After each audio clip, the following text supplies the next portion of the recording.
2022年7月10日，正国寺每月第2礼拜天固定举办的潮山消灾法会，在今天上午隆重举行，参加人潮十分踊跃。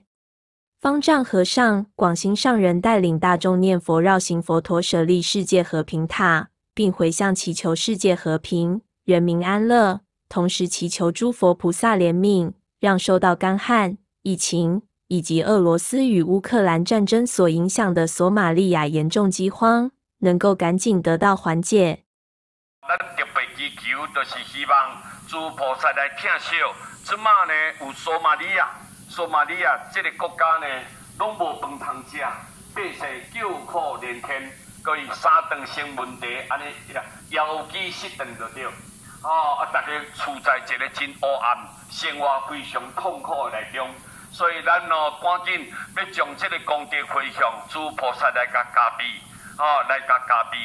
而后，广行上人与乐众法师们也带领众人于舍利塔大殿内恭诵佛说阿弥陀经，与称念南无阿弥陀佛名号，以此功德回向给今日参加法会的信众，并将世界各地信众这半个月以来所持念的佛号回向祈求世界疫情及俄罗斯与乌克兰的战争早日平息。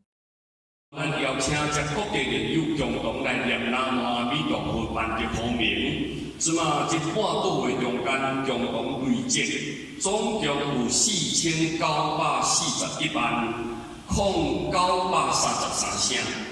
法会当中，广行上人透过亲笔书写的墨宝内容，告诉大家三世因果的重要性。同时劝勉大家应重视修身积德，因为纵然在世间有再多的财富，一旦生命凋零，却是一样也带不走。唯有人在世时所做的善业与恶业会相随。许多人因为不相信因果，而放纵自己造恶，甚至不爱惜生命，恣意轻生，等受到苦果才后悔莫及，又岂知一失人生，万劫难复呢？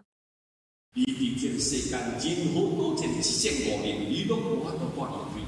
你到阴间地府，迄个钱拢袂容易，袂容易。伊要甲你判断，你到底好与歹，你去倒遐光明是黑暗，伫倒判断用你的道德。你伫世间留下来业，什么业？善业、恶业来甲你断定。活动最后，大众为本月份寿星庆生。本次法会就在带着掌声的阿弥陀佛生日快乐歌中圆满。正国寺新闻南投报道。